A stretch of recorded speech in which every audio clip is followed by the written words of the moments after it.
Donc on continue dans le livre d'Ésaïe. Et donc on se rappelle, la dernière fois, on est passé au travers du chapitre 3 et du chapitre 4. On avait vu que Dieu ôtait toute ressource à Jérusalem. Pourquoi? Parce qu'il entrait en jugement contre les responsables du pays, qui détournaient son peuple de lui. On avait vu aussi que Dieu révélait à son peuple les causes de ce jugement. Pourquoi? Parce que son peuple était insolent, arrogant, méprisant, orgueilleux. Et Dieu expliquait à la fin du chapitre 3 les conséquences de nos actions, la détresse, l'abandon et la misère. Dieu nous avait fait aussi une promesse au chapitre 4, celui d'avoir un abri et celui d'avoir un refuge indestructible, inébranlable. C'était Jésus, c'était être dans sa présence. Et donc on va continuer aujourd'hui au chapitre 5, Ésaïe chapitre 5,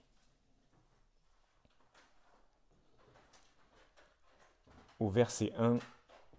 Je chanterai à mon bien-aimé le cantique de mon bien-aimé sur sa vigne. Mon bien-aimé avait une vigne sur un coteau fertile. Il en remua le sol, ôta les pierres et y mit un plan délicieux. Il bâtit une tour au milieu d'elle, et il y creusa aussi une cuve. Puis il espéra qu'elle produirait de bons raisins, mais elle en produit de mauvais. Maintenant donc, habitants de Jérusalem et hommes de Juda, soyez juges entre moi et ma vigne. Qui avait-il encore affaire à ma vigne, que je n'ai pas fait pour elle? Pourquoi, quand j'ai espéré qu'elle produirait de bons fruits, en a-t-elle produit de mauvais? Je vous dirai maintenant ce que je vais faire à ma vigne. J'en arracherai la haie pour qu'elle soit broutée, j'en abattrai la clôture pour qu'elle soit foulée aux pieds, je la réduirai en ruine. Elle ne sera plus taillée ni cultivée, les ronces et les épines y croîtront, et je donnerai mes ordres aux nuées, afin qu'elles ne laissent plus tomber la pluie sur elle. La vigne de l'Éternel des armées, c'est la maison d'Israël, et les hommes de Juda, c'est le plan qu'il chérissait. Il avait espéré de la droiture, et voici du sang versé, de la justice, et voici des cris de détresse. On prie. Seigneur, s'il te plaît, on s'en remet à toi ce matin, simplement parle à nos cœurs. Ouvre nos cœurs et adoucis-les, Seigneur. Brise nos résistances et enseigne-nous ce que tu veux nous enseigner ce matin. Merci Jésus parce que tu nous aimes et qu'on peut passer du temps dans ta parole et qu'on peut passer du temps ensemble. On t'aime Jésus. Amen. Et donc, on commence au verset 1 qui dit « Je chanterai à mon bien-aimé le cantique de mon bien-aimé sur sa vigne ». Et donc, un cantique, c'est un chant de louange ou un chant d'amour. Et on a beaucoup d'exemples de chants dans la Bible, dans les psaumes notamment, mais aussi dans un livre en particulier qui est le Cantique des Cantiques. C'est un livre qui est juste avant le livre d'Ésaïe. Et ça décrit l'amour entre un homme et une femme, et c'est un amour qui s'exprime sans fausse pudeur. Et donc on continue. Mon bien-aimé avait une vigne sur un coteau fertile. Pour les Hébreux, la vigne a une importance particulière. C'est un signe de richesse et cela représentait un très grand travail de planter une vigne et de l'entretenir. Et on sait que si une terre est bonne, si elle est riche en nutriments, donc les éléments nécessaires à la plante pour pousser, la plante semée va grandir vite et bien. C'est comme nous quand on mange. Si on mange bien et de façon équilibrée, on grandit mieux. Et on est en meilleure santé que si on ne mange pas correctement. Et donc cet homme remua le sol, ôta les pierres et y mit un plan délicieux.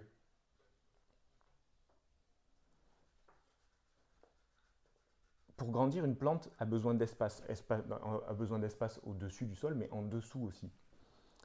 Et la plante va pousser grâce à ses racines. Elle va d'abord grandir dans le sol avant de grandir à l'extérieur du sol. Et ça me faisait simplement penser aux briques de jus de fruits des enfants.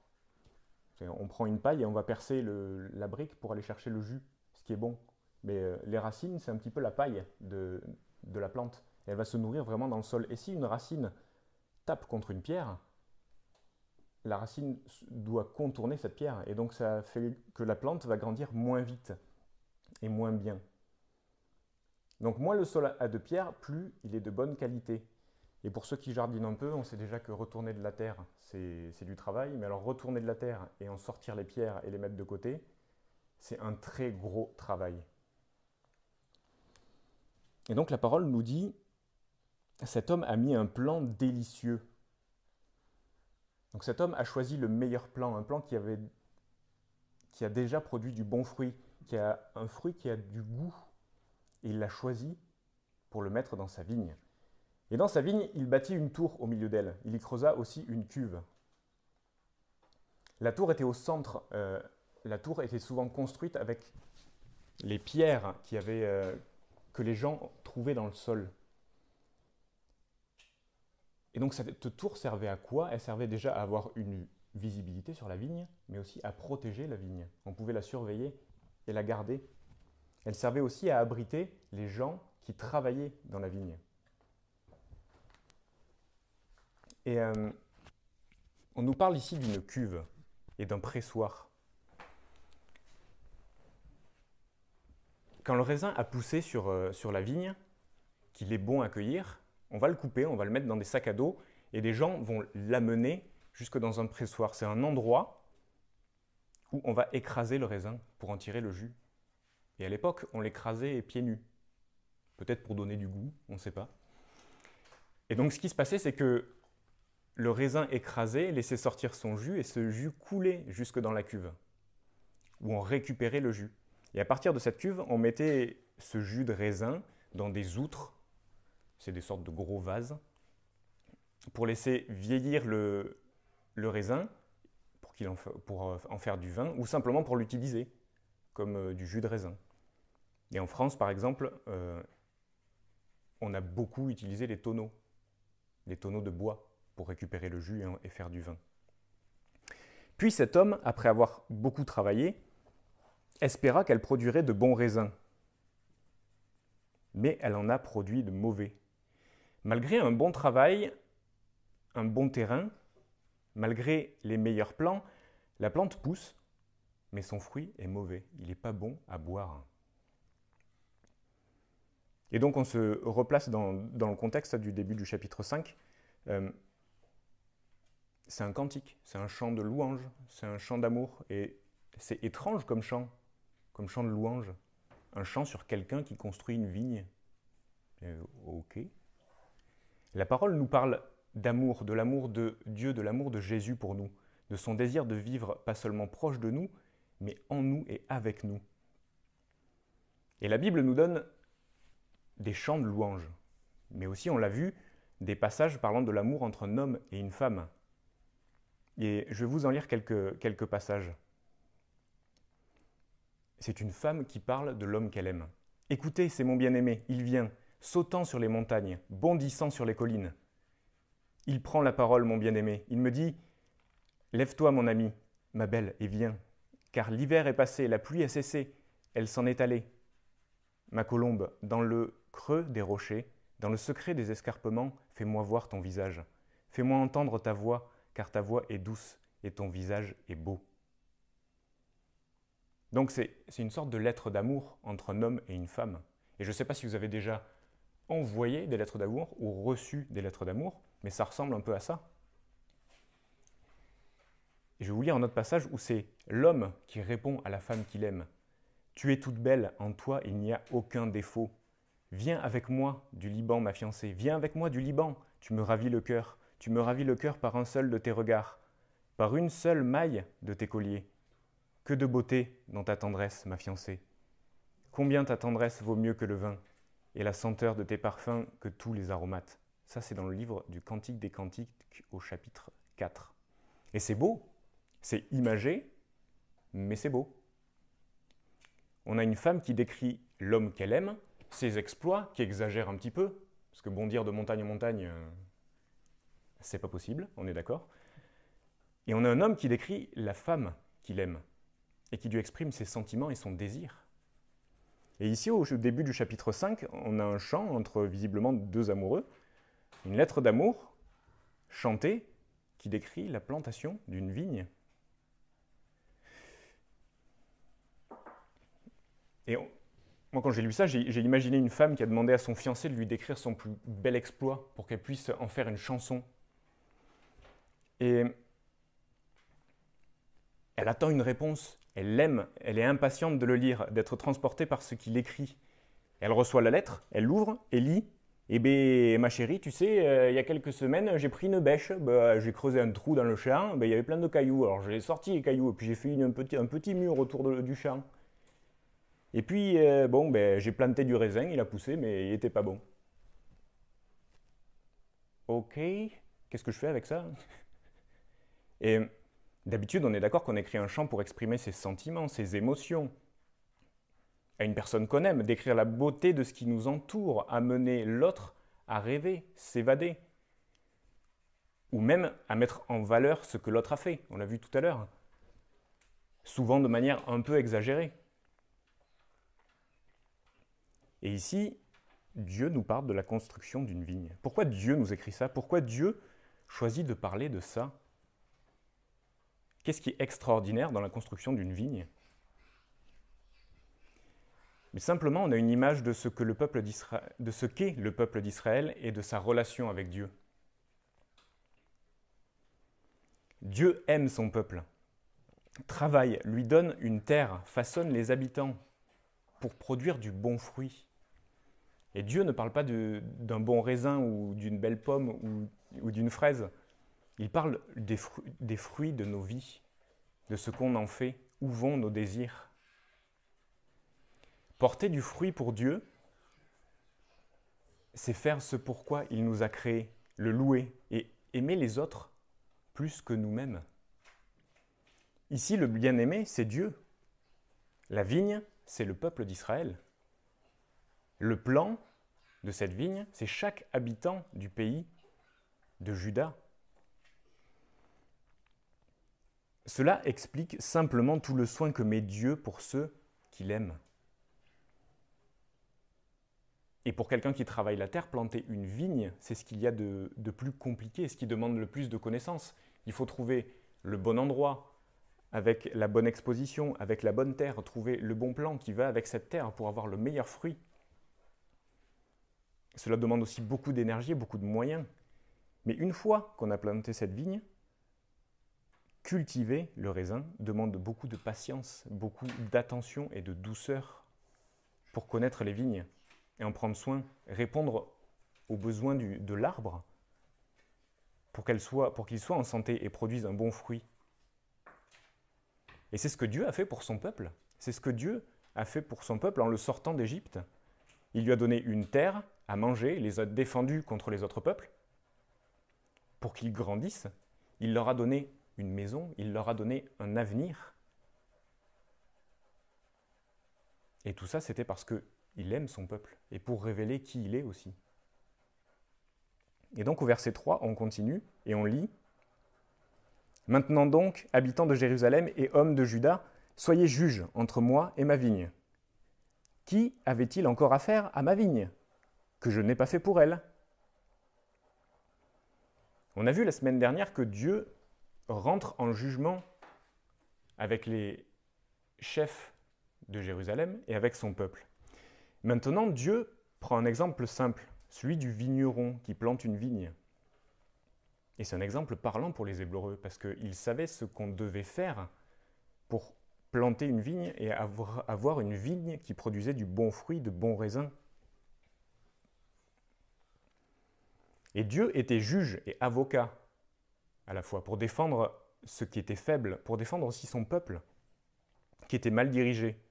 Maintenant, le juge se lève et dit aux accusés « Ok, on échange de place. Vous êtes juge maintenant. Et jugez mes actes. » Dieu demande à son peuple de le juger pour savoir s'il a fait ce qu'il devait faire quand il a construit sa vigne. Le juge donne sa place aux accusés. Et on est d'accord que personne ne fait ça? Ça se fait pas. Mais Dieu le fait. Dieu veut leur faire comprendre que ce qu'il fait est parfait, qu'il est irréprochable, que ce qu'il fait dans nos vies est bon. Ce qu'il fait dans nos vies est bon.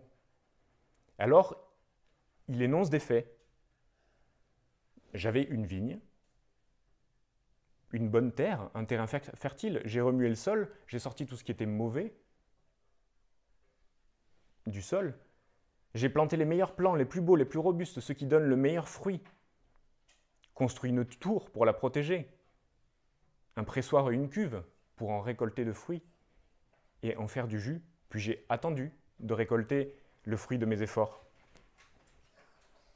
Et le fruit était mauvais. Pourquoi? Pourquoi le fruit était mauvais? Quelle en est la cause?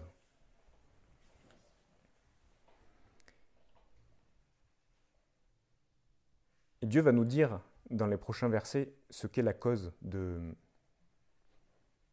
ce mauvais fruit. Mais avant ça, est-ce que vous avez déjà suivi une équipe de sport, oui. Supporté une équipe de sport, non. Que ce soit du foot, du rugby, même du hockey? Ben moi, je l'ai fait aussi. Et je sais que pendant plusieurs années, je suivais une équipe. Et chaque semaine, chaque week-end, je les regardais jouer. Chaque semaine, j'entendais les joueurs parler. Je les voyais à chaque match vivre des moments difficiles, des moments éprouvants, des moments de joie aussi et des moments de peine. Et au fil des semaines, ce qui se passait, c'est que j'apprenais à les connaître. Alors que eux ne me connaissaient pas, ils ne m'avaient jamais vu. Mais j'apprenais, moi, à les connaître. Et je m'y attachais aussi. Et c'est ce qui se passe pour un public quand il supporte une équipe. Le public partage les difficultés de son équipe, ses peines et ses joies. Quand une équipe perd une compétition, le public, les habitants de la ville ou du pays que les joueurs représentent, viennent les accueillir pour les encourager, les soutenir malgré la défaite et les remercier aussi. Et quand une équipe gagne un trophée, comme ça s'est passé pour la France à la dernière Coupe du Monde de foot, ben, on se rappelle qu'il y avait des centaines de milliers de gens dans les rues avec des drapeaux français habillés avec les couleurs de la France pour célébrer ce moment de joie et de fierté. Mais qu'est-ce qui s'est passé aussi ensuite? C'est que l'équipe est venue rejoindre les habitants du pays avec le trophée pour partager cette joie, cette fierté aussi. De dire on est les champions, on est les meilleurs. C'est nous, on est les meilleurs. On a gagné, mais vous avez gagné avec nous. Et simplement, imaginez une équipe qui gagne la Coupe du Monde et on n'a aucune nouvelle d'elle pendant des mois. Elle va s'enfermer quelque part, on ne sait pas où. On a simplement des articles de presse où les joueurs disent on a gagné, mais on n'a eu besoin de personne. On est les meilleurs. Et cette coupe, elle est à nous. Le public qui nous a soutenus, on n'a pas besoin de lui. Ce n'est pas lui qui marque des buts et ce n'est pas lui qui court sur le terrain. Et ce serait affligeant et désolant pour les gens qui se sont investis dans cette équipe, qui ont investi du temps, de l'argent et des émotions, et qui ne reçoivent que du dédain et du mépris. Ici, le peuple de Jérusalem a grandi parce que Dieu les aime. Dieu leur a tout donné. Et ici, son peuple met Dieu de côté, ne reconnaît pas ce que Dieu a fait pour lui. Et on peut imaginer ce qu'a ressenti Dieu. Il a tout fait, tout. Et l'homme a la capacité incroyable de se croire important. Et c'est une illusion, c'est de l'orgueil. Dans 1 Corinthiens, la parole nous dit « Qu'as-tu que tu n'aies reçu? Qui est-ce qui te distingue? Et si tu l'as reçu, pourquoi te glorifies-tu? Comme si tu ne l'avais pas reçu. » Donc avec cette image de la vigne, Dieu leur démontre, leur explique qu'il a tout fait pour eux, qu'il a mis du temps, de l'énergie, du soin, de l'attention, de l'amour pour s'occuper d'eux. Et il leur demande « Qu'est-ce que je pouvais faire de plus? Dites-moi, qu'est-ce que vous auriez fait de plus, vous, à ma place ?» Mais plus que ça, si le problème ne vient pas de Dieu et de ce qu'il avait, d'où est-ce qu'il vient? Mais il vient de nous et de nos cœurs. C'est ce que Dieu rappelle à son peuple et à nous. On a un problème, c'est notre péché. Et je ne sais pas si vous vous rappelez vraiment les 4 premiers chapitres d'Ésaïe, mais il y a une sorte de musique en fond qui ressort de la part de Dieu. Attention, vous faites le mal, vous avez un problème, c'est votre péché. Venez discuter avec moi. Et le peuple n'écoute pas. Attention, vous faites le mal, vous avez un problème, c'est votre péché. Venez discuter avec moi. Mais il le dit à chaque fois d'une manière différente. Mais c'est toujours la même chose que Dieu dit à son peuple et que Dieu nous rappelle aussi. Et ça se répète encore, et Dieu le répète encore une fois ici, mais d'une manière encore différente. Ça m'a simplement fait penser à un parent qui parle à ses enfants, qui est sans cesse obligé de répéter les mêmes choses. Mais ici, Dieu nous rappelle aussi que ce qu'il fait est parfait. Et on peut tourner ensemble dans le livre de la Genèse au chapitre 1.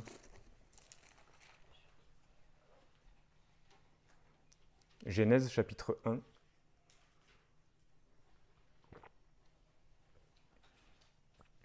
Au verset 1. Je vais vous lire quelques passages du chapitre 1. Au commencement, Dieu créa les cieux et la terre. La terre était informe et vide.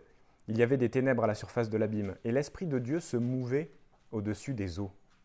Dieu dit que la lumière soit, et la lumière fut. Dieu vit que la lumière était bonne. Ce mot bon, ça veut dire quelque chose qui fait notre bonheur, qui est agréable, qui est favorable pour nous. Et Dieu sépara la lumière d'avec les ténèbres. Dieu appela la lumière jour, et il appela les ténèbres nuit. Ainsi il y eut un soir et il y eut un matin. Ce fut le premier jour. Dieu, le premier jour, crée les cieux et la terre et crée la lumière. Le deuxième jour, Dieu crée le ciel. Le troisième jour, Dieu crée la terre et la mer. Au verset 10, Dieu appela le sec terre et il appela l'amas des eaux mer. Dieu vit que cela était bon, que c'était favorable, que c'était agréable, que c'était une bonne chose pour nous.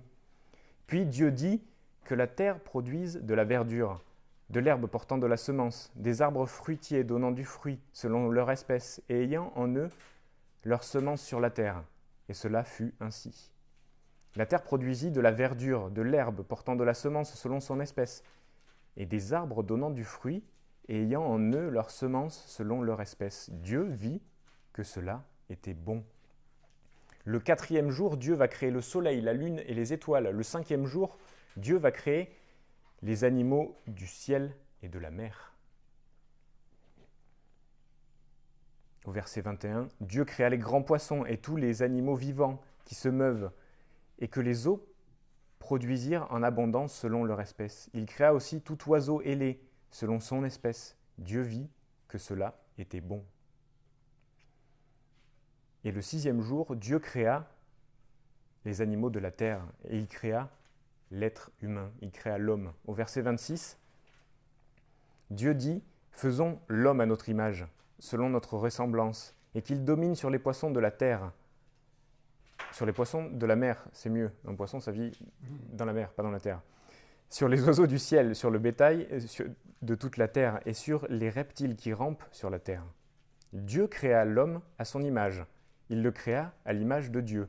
Il créa l'homme et il créa la femme. Et au verset 31, Dieu vit tout ce qu'il avait fait, et voici, cela était très bon. Et le septième jour, Dieu se reposa de tout ce qu'il avait fait. Dieu a tout créé parfaitement. Tout a été fait pour le bien de l'homme et pour le plaisir de Dieu. Il a créé l'homme à son image. Et le mot ici, ce n'est pas une copie parfaite, ce n'est pas un miroir. C'est comme vos enfants vous ressemblent, ils partagent certaines de vos caractéristiques physiques et morales, mais ils ne sont pas vous. Ils ont leur caractère, leur tempérament, et ils vont faire leur choix. Et on ressemble à Dieu, mais on n'est pas Dieu. C'est ce qu'il y a en nous, et les choix qu'on a faits dans la création, les choix qu'ont fait Adam et Ève, qui mettent des murs entre nous et Dieu. Ce n'est pas ce qu'il y a en Dieu qui met des murs entre nous. Dieu a créé toute chose pour qu'elle soit bonne, agréable. Il a tout créé parfaitement. Il y a un autre passage de Genèse qui nous dit que Dieu fit pousser des arbres du sol de toute espèce agréables à voir et bons à manger. Des arbres beaux à voir, une nature belle, luxuriante, dans laquelle on se sent bien. Et il y a quelque chose de beau dans la nature. Mais d'où ça vient cette beauté? Pourquoi on trouve ça beau et bon? Mais c'est simplement parce que c'est Dieu qui l'a créé, et Dieu l'a créé pour ça. Et on se rappelle ce verset qu'on avait lu la semaine dernière, Dieu est lumière et il n'y a pas de ténèbres en lui. Dieu nous a créés parfaitement, mais il nous a permis de faire des choix. Il nous a donné la capacité de faire des choix dans chacune des parties de nos vies, et c'est un cadeau qu'il nous a fait. Et on en a fait un, désobéir à Dieu. Et on s'est laissé conduire par de mauvaises influences. Et un choix, ça entraîne des conséquences. Et ça, on n'aime pas souvent être mis face aux conséquences de nos choix, face aux responsabilités de nos choix. Et voilà les conséquences de notre désobéissance. Dieu dit à l'homme, puisque tu as mangé de l'arbre au sujet duquel je t'avais donné cet ordre, tu n'en mangeras point, le sol sera maudit à cause de toi. C'est à force de peine que tu en tireras ta nourriture tous les jours de ta vie. Il te produira des épines et des ronces, et tu mangeras de l'herbe des champs. Genèse au chapitre 3. Comme le peuple de Jérusalem, Dieu a tout créé pour notre bien, Dieu a tout créé pour qu'on vive proche de lui dans un environnement extraordinaire, bon pour nous. Et Dieu avait donné des directives simples à Adam. Tu ne mangeras pas de ce fruit, ou tu mourras. C'était simple, c'était clair. Mais l'homme a fait le choix de ne pas suivre ce que Dieu lui dit.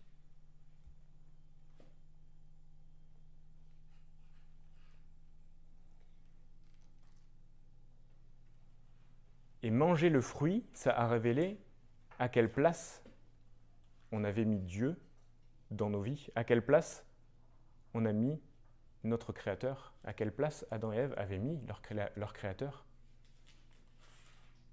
Dieu nous montre qu'il est pur, qu'il est saint, qu'il est parfait. Comment il nous traite? Il nous traite avec bonté, il nous traite parfaitement, il nous donne tout ce dont on a besoin. Mais la parole nous montre aussi comment on est, quel est l'état de notre cœur et comment on traite Dieu.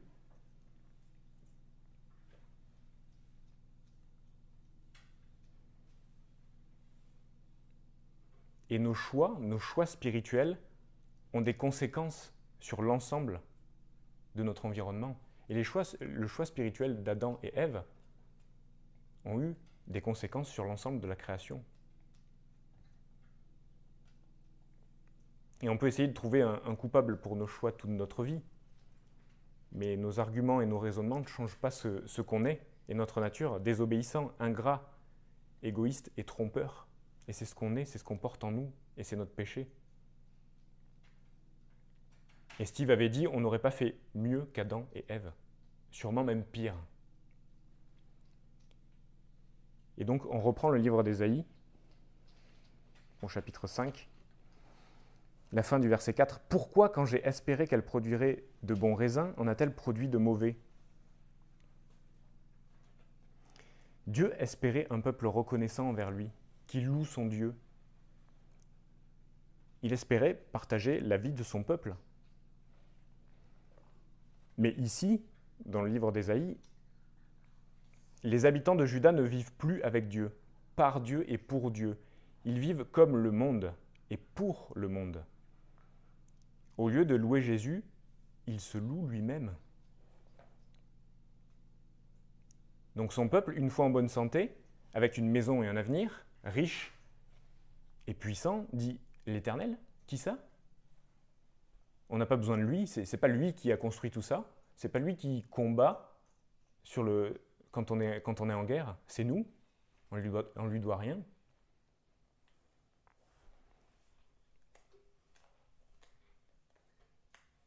Donc le peuple de Dieu a grandi, a été prospère parce que Dieu l'aime, et aussi pour que le nom de Dieu soit glorifié, pour que les autres peuples voient qui est Dieu et qu'ils se tournent vers lui. se disent, mais ce peuple était esclave en Égypte, il est sorti d'Égypte, il n'avait rien, il n'avait rien, il n'était rien. Maintenant, il est prospère, il est riche, ils ont une terre qui est abondante. Mais comment c'est possible? Qui est-ce qui les conduit? Qui? On veut savoir.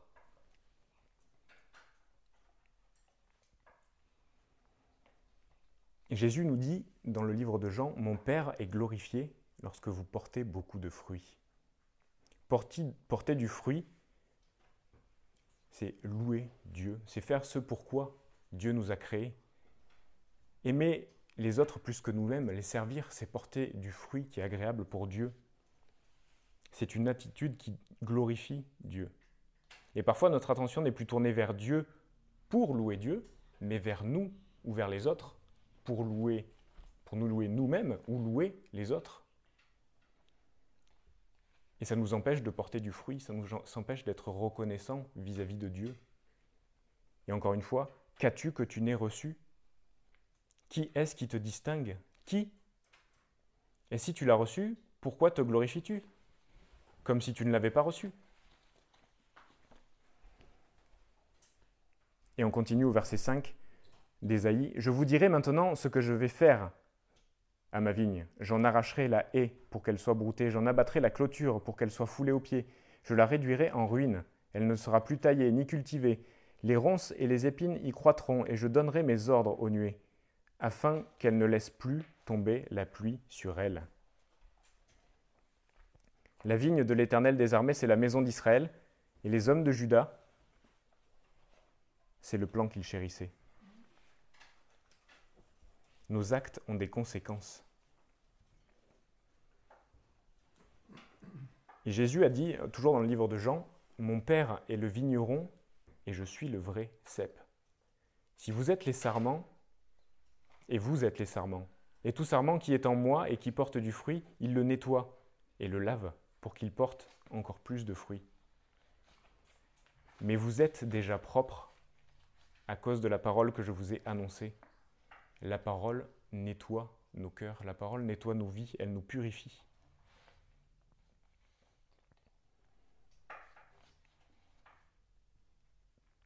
Et donc on termine simplement avec le dernier verset. La vigne de l'Éternel des armées, c'est la maison d'Israël, et les hommes de Juda, c'est le plan qu'il chérissait. Donc on a vu qu'une vigne, c'est un ensemble d'arbres qui donnent du raisin. Et quand on regarde une vigne, tous les plants se ressemblent, ça semble la même chose en fait. Mais quand on s'approche, on remarque que certains sont petits, d'autres grands, d'autres larges. Certains sont abîmés et d'autres sont abîmés à des endroits différents. Chaque arbuste produit du raisin, mais a ses forces, ses fragilités, ses blessures, dont il faut tenir compte pour en tirer le meilleur fruit. Et le vigneron apprend à prendre soin de chaque arbuste pour en tirer le meilleur, s'en occuper avec attention. Le peuple d'Israël, c'est la vigne. C'est ce que Dieu a fait pour son peuple. Mais c'est aussi ce que fait Dieu dans nos vies et dans son Église. Il prend soin de nous, de chacun d'entre nous. Et il nous connaît parfaitement. Le peuple de Juda, ce sont les habitants qui composent ce peuple. Et cette description, c'est notre relation aussi avec Dieu. Chaque personne a ses forces, a ses faiblesses, ses blessures. Et Dieu veut prendre soin de nos blessures, de nos souffrances, de nos peines. Et plus que ça, Dieu veut nous délivrer de ce qui nous rend esclaves de nos peines, de nos souffrances. Et je ne sais pas si ça vous est déjà arrivé, mais moi, ça m'arrive souvent d'avoir des bons contacts avec des voisins, des amis, ou même des collègues, et de dire quelque chose à un moment donné qui blesse l'autre. Et c'est rigolo à quelle vitesse cette blessure crée de la colère, de l'animosité dans nos cœurs, et à quelle vitesse on juge l'autre et on le condamne. Et si ça reste, ça crée de l'amertume, et la relation devient de plus en plus distante, de plus en plus compliquée. Et on est livré à ça sans cesse, à se faire juge, à appliquer sa justice et au péché qui salit nos cœurs, nos relations et nos vies. Être livré à quelque chose, c'est être sous le pouvoir de quelqu'un ou quelque chose, sans défense devant quelqu'un ou quelque chose. Si on met une poule dans la cage d'une panthère, on a livré la poule à la panthère. La poule pourra se débattre autant de temps qu'elle voudra. On sait comment ça va se finir. On sait que la panthère va gagner à la fin. Et on est livré à notre péché. Et on va simplement terminer avec ça dans Jean, au chapitre 11. Lazare meurt. Et Jésus retourne là où vivaient Lazare et ses sœurs. Et Marthe va retrouver Jésus qui est sur le chemin.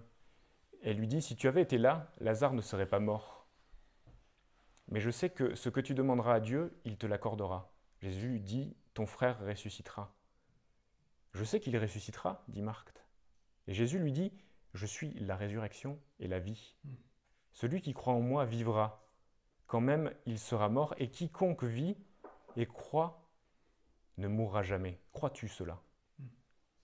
Elle répondit, oui Seigneur, je crois que tu es le Christ, le Fils de Dieu, qui devait venir dans le monde. Puis c'est Marie qui arrive, entourée de beaucoup de gens qui étaient venus consoler et soutenir les sœurs qui avaient perdu leur frère. Elle lui dit, Seigneur, si tu avais été là, Lazare ne serait pas mort. Et elle pleurait beaucoup, et les gens autour d'elle pleuraient beaucoup, parce qu'ils étaient tristes. Et Jésus, la voyant pleurer, les voyant pleurer, frémit en son esprit, fut rempli de compassion et pleura. Jésus pleure parce qu'il les aime. Jésus pleure parce qu'il sait ce qu'il y a dans leur cœur. Jésus sait à quoi ils doivent faire face. Il les voit dans les ténèbres, sans espoir, sans repère, livrés à la souffrance, au mal et à la mort, et sans défense. Et Jésus, quand il nous regarde, et quand il regarde les gens autour de nous, il pleure parce qu'il nous aime, et parce qu'il sait ce qu'il y a dans nos cœurs. Il sait à quoi on doit faire face, ce à quoi on est livré, et qu'on n'a aucun moyen de s'en défendre, aucun, sauf Jésus. Parce que Jésus est venu pour nous montrer l'amour du Père. Il est mort pour qu'on soit délivré de cet esclavage, du péché et de la mort. Ça ne veut pas dire qu'on n'aura pas de difficultés dans nos vies. On aura des souffrances, des peines, des périodes d'abattement. Mais Jésus nous offre un soutien pour passer au travers de cette épreuve. C'est notre airbag en fait. Jésus, c'est mon airbag. Quand j'ai un problème, quand j'ai un accident, c'est lui qui me soutient, c'est lui qui me protège. Et arrivera un jour où on sera dans un monde sans peine, sans souffrance et sans larmes. Et c'est ce que nous dit la parole dans le livre de l'Apocalypse. Il essuiera toute larme de leurs yeux et la mort ne sera plus. Il n'y aura plus ni deuil, ni cri, ni douleur, car les premières choses ont disparu. Aujourd'hui, maintenant, Dieu nous offre son amour, Jésus, comme soutien, comme airbag. Il a vécu comme nous, a été confronté aux mêmes peines, aux mêmes souffrances que nous, et à la mort. Mais contrairement à nous, il a vaincu toutes ces choses. Et il les a vaincus pour l'éternité. Il n'était pas sans défense. Il a triomphé de la mort, et c'est la mort qui souffrait dans sa présence. C'est le diable qui est sans défense face à la puissance de Jésus. C'est le péché qui est sans armes devant Jésus. Et quand on est proche de Jésus, on est protégé des mauvaises influences. Ça ne veut pas dire que je vais vivre, encore une fois, sans difficulté ou sans souffrance dans ma vie. Cela ne veut pas dire que je vais être parfait et que je ne vais pas critiquer, juger ou condamner. Mais je ne serai pas soumis à ça, sans défense contre ça. On a un moyen de s'en sortir, de ne pas faire ce qui est mauvais. C'est aller discuter avec Jésus, aller passer du temps avec Jésus. Et on se souvient de ce que nous dit Dieu depuis le début d'Ésaïe. Attention, vous faites le mal, vous avez un problème, votre péché. Venez discuter avec moi. Venez discuter avec moi, passez du temps avec moi. Qui parmi vous craint l'Éternel et écoute son serviteur, Jésus? Si quelqu'un marche dans l'obscurité et manque de lumière, qu'il place sa confiance dans le nom de l'Éternel et s'appuie sur son Dieu. C'est Jésus qui nous défend. seulement lui. Et on va prier. Merci Jésus pour ton amour et merci parce que on peut s'appuyer sur toi. Tu es inébranlable et tu as remporté la victoire devant la mort, devant le diable. Et tu nous as délivrés du péché, Seigneur. Merci Jésus parce que tu nous offres un espoir et tu prends soin de nos cœurs et tu nous connais, Jésus. On prie simplement que tu puisses vraiment prendre soin de nos cœurs à chacun, dans nos difficultés, nos souffrances, nous restaurer, nous faire du bien, Jésus, et nous permettre de porter du fruit, un fruit qui soit à ta gloire, mon Dieu. Que tu puisses vraiment nous façonner pour qu'on soit des hommes et des femmes qui te servent et qui soient disponibles pour toi, pour te servir, Jésus. Qui soient des lumières dans le monde, Seigneur, simplement pour montrer qui tu es. On t'aime, Seigneur. Amen.